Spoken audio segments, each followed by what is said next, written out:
Hello everyone. आज अपने insolvency and bankruptcy code 2016 आज अपने स्टार्ट करेंगे ये टॉपिक। ये सीएमए फाइनल का मोस्ट इम्पॉर्टेंट टॉपिक है। मैंने as per past years MTP जो भी है वहां से मैंने देखा है कि इससे एक क्वेश्चन 7 मार्क्स का हर टर्म में आपको पूछा जा रहा है। ठीक है, अब इसका मैं प्रूफ भी आपको दिखला सकता हूं, मेरा वर्किंग कैसा है।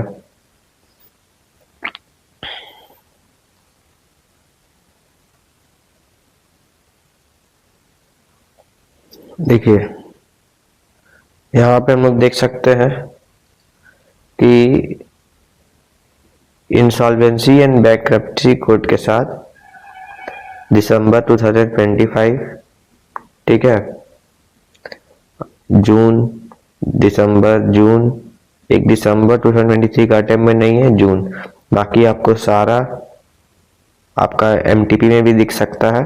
और इसके साथ क्या क्वेश्चन आ रहा है, अब जैसे कि इस अटेम्प्ट में दिख रहा है कि 7 मार्क्स का इंसॉल्वेंसी है और प्लस 7 मार्क्स का इंसॉल्वेंसी से ही है। तो ऐसा आप मैक्सिमम अटेम्प्ट में देख सकते हैं।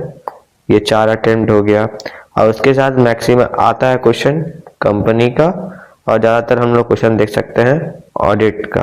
जो कंपनी में ऑडिट पार्ट है उससे क्वेश्चन पूछा जा रहा है। ठीक है, तो ये कुछ वर्किंग करके रखे हैं। ये 7 मार्क्स का आपको ट्रेंड यहाँ दिख सकता है। ठीक है, तो चलिए अपने ये स्टार्ट करते हैं।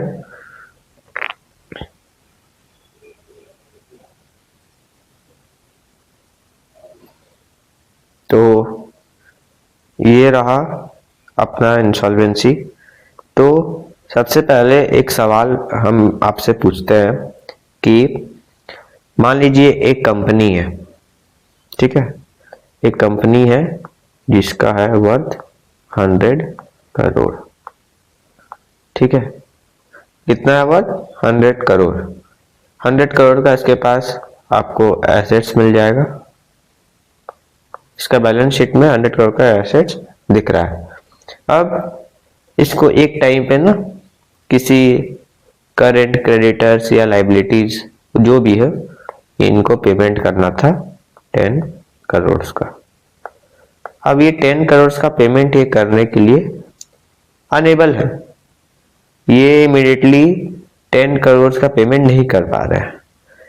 अब 100 करोड़ का वर्थ का एसेट्स का कंपनी 10 करोड़ का पेमेंट नहीं कर पा रहा है, तो पहले क्या हुआ करता था ना, ये लिक्विडेट हुआ करता था।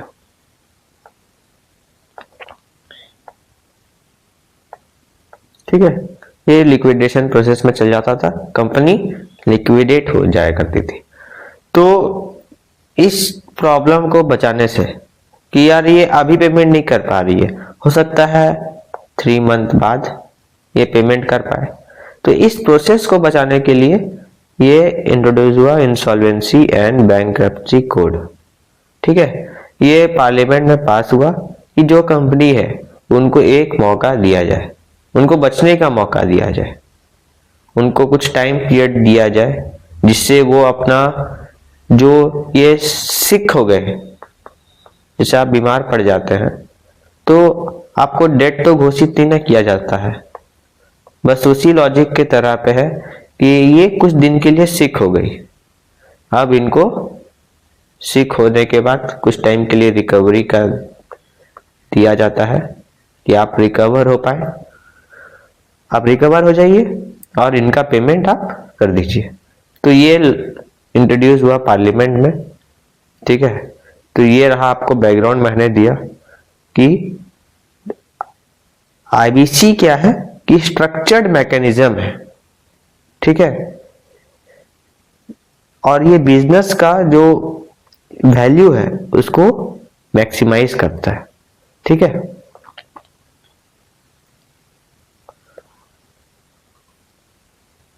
चलिए आज स्टार्ट करते हैं। छोटा सा टॉपिक स्टार्ट करेंगे, हर वीडियो में 2 से 3 क्वेश्चन ही मेरा टारगेट रहेगा, ठीक है।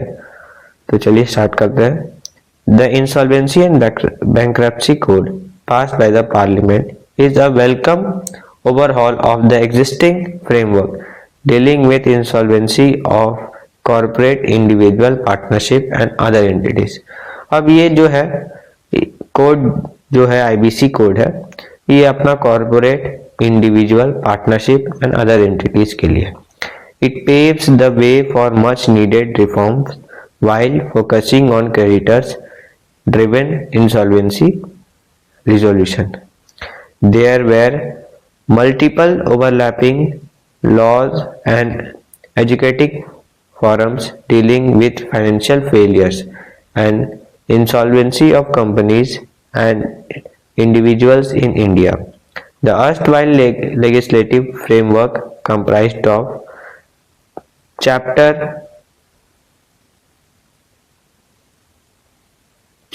20 of Companies Act 2013, Chapter 21 and Chapter 20 of Companies Act 2013, Part 6A, Part 7 and 6, Section 391 of Companies Act 1956, RDDBFI Act 1993, Sarfasi Act, Saika Act, the Presidency Tower Insolvency Act 1909, the Provisional Insolvency Act 1920, Chapter 13 of LLP Act 2008।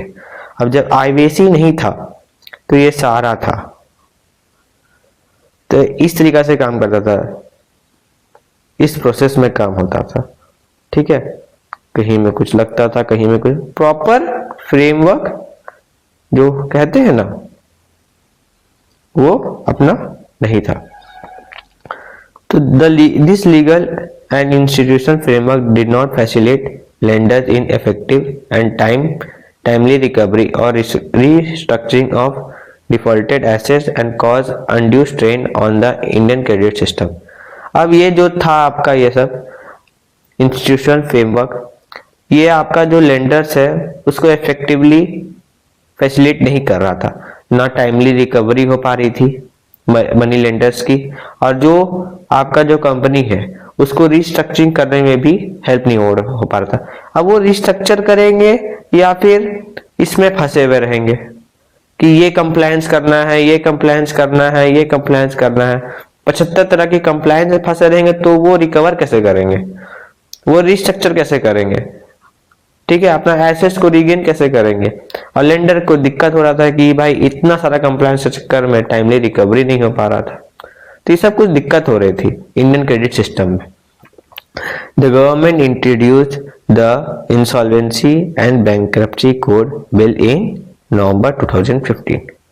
अब 2015 में, नवंबर के 2015 में, आप इसको यहीं पे याद कर सकते हैं, नवंबर 2015 में आईबीसी का बिल आया, ठीक है। Drafted by specially constituted bankruptcy law reforms committee BLRC. Drafted कौन किया? Bankruptcy law reforms committee under the ministry of finance after a public consultation process and recommendation from a joint committee of parliament. Both houses of parliament have passed the Insolvency and Bankruptcy Code 2016. Subsequently, many provisions have been amended. First amendment was on 23/11/2017, 23/11/2017 को पहला amendment था by an ordinance which was later converted into IBC 2018. Code was further amended in August 2019. हमें इससे मतलब नहीं है कब आया, इससे मतलब है और कौन सा कमिटी के द्वारा ड्राफ्टेड हुआ, बैंक्रप्सी लॉ रिफॉर्म कमिटी बीएलआरसी, ठीक है। ये हमारा मेन है, ये हमारा एमसीक्यू में भी आ सकता है, ठीक है। Taking into consideration the pandemic, the code was amended on 13 March 2020 and it is deemed to be effective from 28 day of December 2019.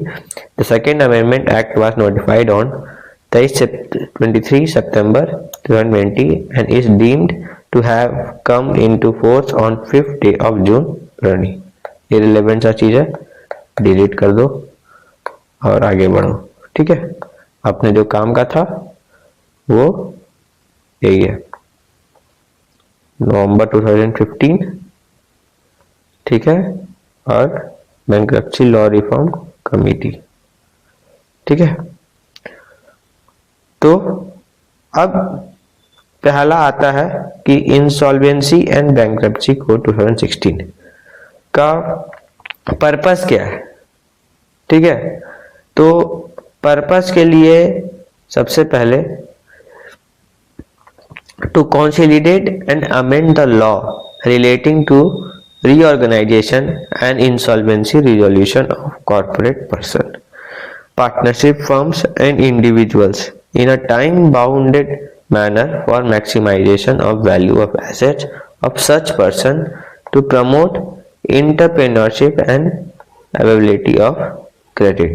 ठीक है, अब जो ये IBC 2016 है, अब इसमें इसका पर्पस क्या था कि जो अवेलेबिलिटी ऑफ क्रेडिट है वो टाइमली मैनर में रिकवर हो जाए, जो कंपनी का वैल्यू ऑफ एसेट्स है वो मैक्सिमाइज हो जाए। ठीक है, इंटरप्रेन्योरशिप को प्रमोशन मिले। ठीक है, वो भी जो इंटरप्रेन्योर है वो अपना जो काम है वो फेयरली मैनर में ना करे कि यार अगर कोई चीज टाइमली हम पेमेंट नहीं कर पा रहे हैं, ठीक है, तो उसके चक्कर में मेरा जो मेहनत एक इंटरप्रेन्योर लगाता है लगभग 2-3 साल में, वो डर से ना हो कि वो वेस्ट हो जाए।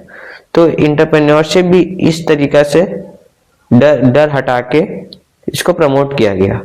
ठीक है, और क्या किया गया कि जो भी कॉर्पोरेट पर्सन है जिनको मान लो कि यार 3 मंथ में भी मान लो कोई पेमेंट नहीं कर पा रहा है, तो जो प्रोसेस है आपका, जो कंप्लायंस है वो इजी कर दिया गया कि आप ट्राइब्यूनल में जाना है या कोई कुछ है था ट्राइब्यूनल में जाना है, तो वो काम जो है आपका जो प्रोसेस है वो इजी हो जाए, कोई दिक्कत ना हो।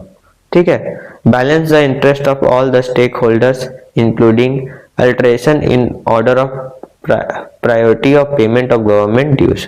अब होता है क्या कि आपका तो भाई एक मान लीजिए कि कंपनी है, अब उसमें आपको सबसे पहले गवर्नमेंट ड्यूज को पेमेंट करना है, आप वो भी नहीं कर पा रहे हैं।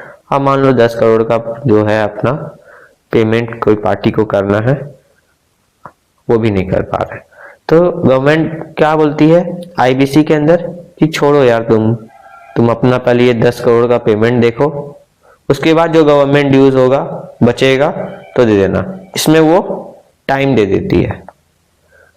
ठीक है, तो इस तरीका से वर्क करता है कि interest of all stakeholders, जितना भी स्टेक होल्डर्स है उसमें ऑर्डर ऑफ प्रायोरिटी कर देता है, पेमेंट ऑफ अल्टरेशन कर देता है कि भाई priority of payment of government dues आप बाद में करना, पहले आप अपना क्रेडिटर्स को देख लो।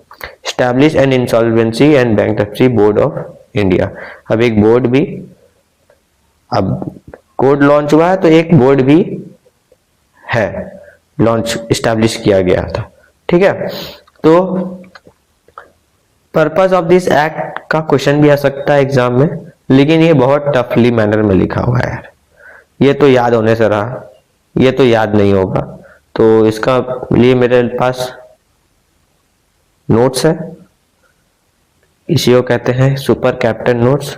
ठीक है, तो आप देख सकते हैं इसमें क्या लिखा हुआ है कि इंसॉल्वेंसी एंड बैंक्रप्सी कोड 2016। ठीक है, पहला क्वेश्चन है, ठीक है, पर्पस क्या है। अब वहां 3 पर्पस आप देख सकते थे, उसके साथ मैंने जोड़ दिया ऑब्जेक्टिव।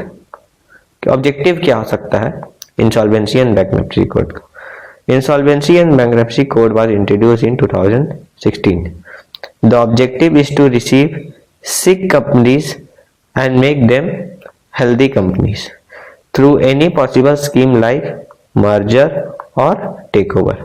अब ऑब्जेक्टिव क्या है कि जो भी सिक कंपनीज है जो कुछ समय के लिए सिक हो गई है, बीमार हो गई है, उनको हेल्दी बनाया जाए, ठीक है, थ्रू एनी पॉसिबल स्कीम। कोई भी पॉसिबल स्कीम, मान लीजिए कि अगर मर्जर कर दिया जाए कोई भी कंपनी में, या टेक ओवर कोई कंपनी कर ले, ठीक है, तो इस तरीके से सिक कंपनीज को हेल्दी कंपनी बनाया जाए। If not possible to revive, अब मान लीजिए कि वो कंपनी रिवाइव होने लायक ही नहीं बची, यार पेमेंट नहीं कर पा रही है, वो 3 महीना का टाइम में भी जो था वो अपना पेमेंट नहीं कर पा रही है, तो कंपनी क्या होना चाहिए, वाइंड अप, कंपनी को वाइंड अप हो जाना चाहिए। Sick companies are the companies who accumulate losses are equal and more than profit. Sick companies उनको कहते हैं, अब सिक कंपनीज उनको कहते हैं कि जिनका एक्यूमुलेटेड लॉस जो है वो प्रॉफिट से ज्यादा हो, लॉस ज्यादा हो, तो उनको सिक कहते हैं। Before insolvency and bankruptcy code 2016 there were many law where there to deal with IBC, insolvency and bankruptcy. This takes more time and inadequate process. कोई प्रोसेस ही नहीं था और टाइम बहुत ज्यादा लेता था। जो लॉ पहले था, जो हम लोग अभी कुछ लॉस देखे 6-7 लगभग लॉस था, वो सब इसको हेल्प करने के लिए था, जिसमें बहुत टाइम और इनएडिक्वेट प्रोसेस था। Due to delay and inadequate process it often result in winding up of companies.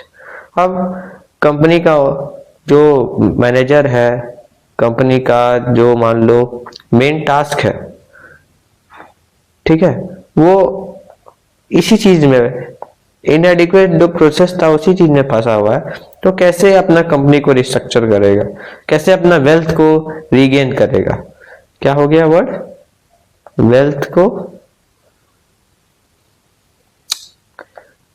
Wealth को रीगेन करना, ठीक है। Hence 2000 IBC was introduce. अब IBC इंट्रोड्यूस हुआ है। अब इसका पर्पस या ऑब्जेक्टिव आप कुछ भी देख सकते हैं, to revive sick companies, to speed up process, to promote and support business, to promote entrepreneurship and availability of credit, to provide the payment to creditor before government dues, establish IBC board in India. अब यहाँ जो purpose था लिखा हुआ book में, वो 3 लिखा हुआ था, उसको मैंने तोड़ के आपको 6 कर दिया। अब पर्पस आपको पूछा जाए तो आप ये पूरा लिखने की कोशिश करें, आपको 7 आउट ऑफ 5 मार्क्स आप अपना कैलकुलेशन में रख सकते हैं, बाकी जो आपको इच्छा है, ठीक है।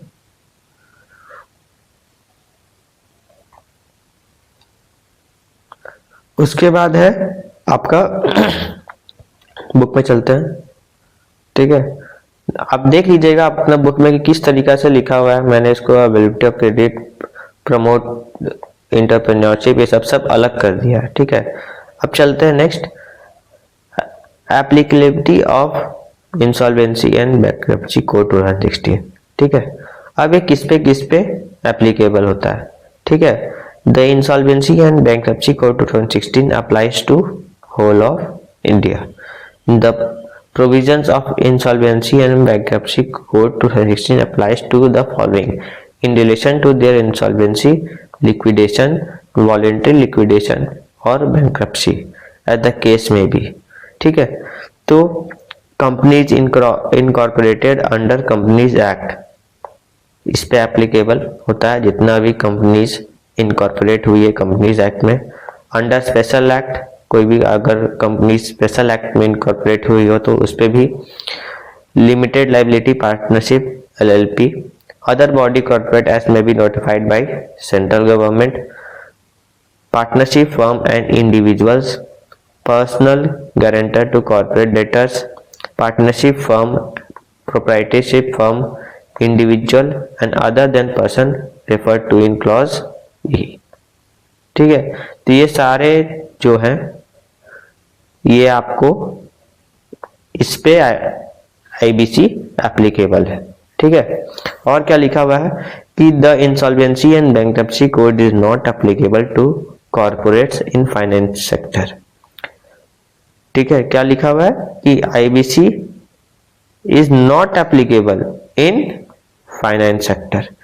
ठीक है, आप ये मैच कर सकते हैं एमसीक्यू के लिए कि आईबीसी कहाँ नहीं लगता है, वो है फाइनेंस सेक्टर। ठीक है, section 37 of insolvency and bankruptcy code 2016 state that corporate person shall not include any financial service provider. Thus, the code does not cover banks, financial institution, insurance company, asset reconstruction company, mutual funds, collective investment scheme, pension funds। आप इसको एकदम से MCQ के लिए match कर लीजिए कि IBC कहाँ कहाँ एप्लीकेबल होता है। ये कवर नहीं करता है banks, financial institution, insurance company, asset reconstruction company, mutual funds, collective investment scheme और पेंशन फंड्स। ठीक है, brief idea about regulatory mechanism bodies, the regulatory mechanism and regulatory bodies. The regulatory mechanism as per the insolvency bankruptcy code 2016 would be based on following 5 pillars। ठीक है, अब इसका कुछ 5 pillars भी दिया हुआ है कि IBC board in India, educating authority, insolvency professional agencies, insolvency professional financial utilities. ठीक है, अब 5 पिलर्स भी आपको ध्यान में रखना होगा। हो सकता है कि एमसीक्यू में आपको कोई इसमें से 3 पिलर दे या चौथा कुछ और घुसा दे, आपको पूछ ले कि कौन सा पिलर्स इसमें नहीं है। देखिए, ये सब जो चीज़ है ना, वो एक बार रीड करने से दिमाग में बैठ जाता है। ठीक है, तो ये अपना फिर डेफिनेशन आ जाएगा, इसको नेक्स्ट क्लास में करेंगे। कुछ नोट्स पे लिखा हुआ है, कुछ एक क्वेश्चन है जो पास्ट टर्म में आया है, वो भी देख लेते हैं कि पास्ट टर्म में आया हुआ है क्वेश्चन ये जून 2023। ठीक है, कि व्हाट आर द एप्लीकेबल, कौन कौन सा कहाँ कहाँ आईबीसी एप्लीकेबल है। तो पहला तो होल ऑफ इंडिया में एप्लीकेबल है, और ये सारा कंपनी जो अभी हमने डिस्कस किया बुक में, same as it is. Other body corporate notified by central government, मैंने उसको भी एक पॉइंट हटा दिया है, बाकी ये 7 पॉइंट्स है कहाँ कहाँ एप्लीकेबल होता है। ठीक है, और कुछ इसके बारे में है कि एप्लीकेबल के बाद ये यहीं तक खत्म हो जाता है अपना आंसर। ये कुछ चीज डिस्कस करने के लिए रखा हूं कि एजुकेटिंग अथॉरिटी क्या होता है, date recovery tribunal, partnership firm, individual. अगर इसमें कहीं भी कोई पेमेंट वगैरह में दिक्कत होती है, कहीं भी आईबीसी कोड की दरकार पड़ती है, तो अपना वो केस कहाँ रिकवरी कहाँ केस डाल सकते हैं, डेट रिकवरी ट्राइब्यूनल में। If not satisfied with the order pass by debt recovery tribunal, they can file appeal to debt recovery appellate tribunal. इन्हीं के ऊपर सुप्रिटेंडेंट में रहते हैं, इन्हीं के ऊपर रहते हैं डेट रिकवरी अपीलेट ट्राइब्यूनल। वैसे ही कंपनी और जो एलएलपी है वो नेशनल कंपनी लॉ ट्राइब्यूनल में अपना अपील फाइल कर सकते हैं, और अगर वो ऑर्डर से खुश ना हो तो नेशनल कंपनी अपील ट्राइब्यूनल में वो अपना अपील फाइल कर सकते हैं। ये नेशनल कंपनी लॉ ट्राइब्यूनल के सुपरिटेंडेंट हुए national company law appellate tribunal. ठीक है, तो पता नहीं है क्यों मेरा नोट्स पे लिखा हुआ था, तो नोट्स में लिखा हुआ था तो मैंने ये चीज डिस्कस कर लिया। ठीक है, हो सकता है इसी पार्ट का आंसर हो, हमको बहुत दिन पहले नोट्स बनाए थे तो याद नहीं हमको।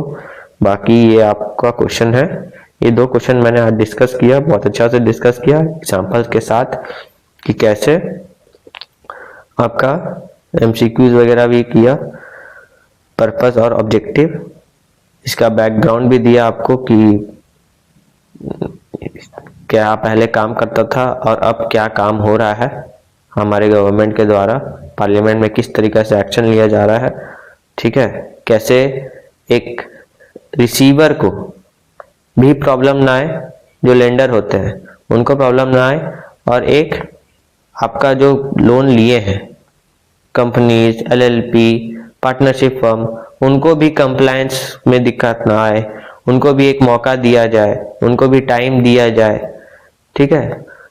तो इसी तरीके से, ठीक है। और भी कुछ है मेरे पास, वो भी डिस्कस कर सकते हैं कि आईबीसी जो है, आईबीसी का ये क्या होता है कि रेस्क्यू फर्स्ट। आईबीसी का मतलब होता है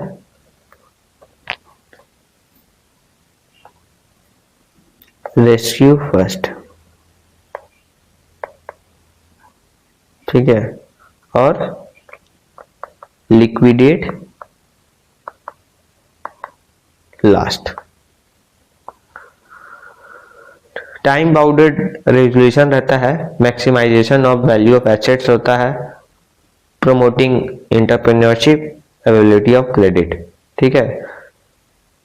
पहले क्या होता था कि मल्टीपल लॉज हुआ करते थे, मल्टीपल फॉरम्स हुआ करते थे, डिले हुआ करता था, वैल्यू डिस्ट्रक्शन हुआ करता था, ऑफिशियल स्टेटमेंट ऑफ ऑब्जेक्ट्स होता था, रीजंस डालना पड़ता था कि किस रीजन से आप इनका पेमेंट नहीं कर पा रहे हैं, ठीक है। फिर BIFR में, DRT में, डेट रिजोल्यूशन ट्राइब्यूनल में, फिर NCLT में, फिर हाई कोर्ट में।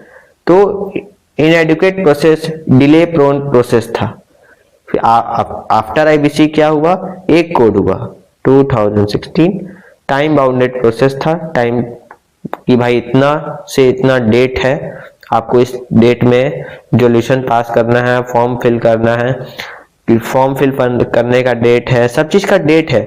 जो ट्राइब्यूनल्स हैं उनको भी ऑर्डर जो पास होते हैं उनका भी डेट है, इससे वैल्यू मैक्सिमाइज होता था, ठीक है। तो चलिए वीडियो को यहीं एंड करते हैं। Understand today, practice daily, clear with captain C.